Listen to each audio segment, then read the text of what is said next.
In today's video, I'm going to show you exactly how to create a Hostinger account step by step. If you're planning to build a website, start a blog, launch an online store, or set up hosting for your business, creating your Hostinger account is the very first thing you need to do. Don't worry, the process is simple, beginner-friendly, and only takes a few minutes. Make sure you watch until the end so you don't miss the email verification step that activates your account. And if this video helps you out, be sure to hit that like button and subscribe to the channel for more simple website and hosting tutorials. Let's get started. First, open your browser and go to hostinger.com. If you're in a specific country, you might be redirected to a local version, such as hostinger.in, hostinger.ph, or another regional domain.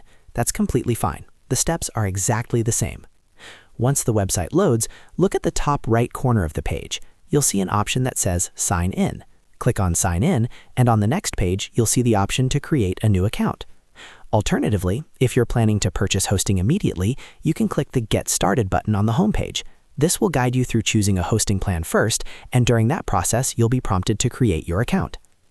Now let's talk about the sign-up methods. Hostinger gives you multiple ways to create your account. You can sign up using your email address, which is the most common method.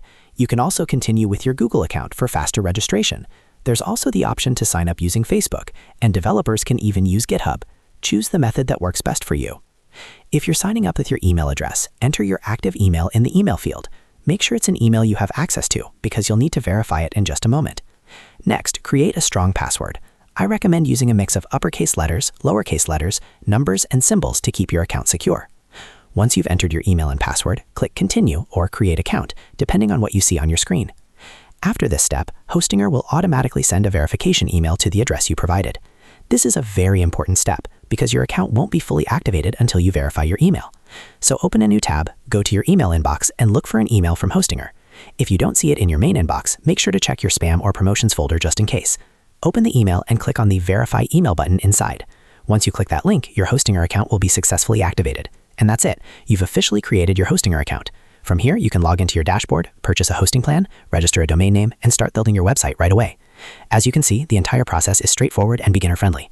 If this video helped you create your Hostinger account, go ahead and give it a thumbs up and subscribe to the channel for more easy step-by-step tutorials just like this. Thanks for watching, and I'll see you in the next video.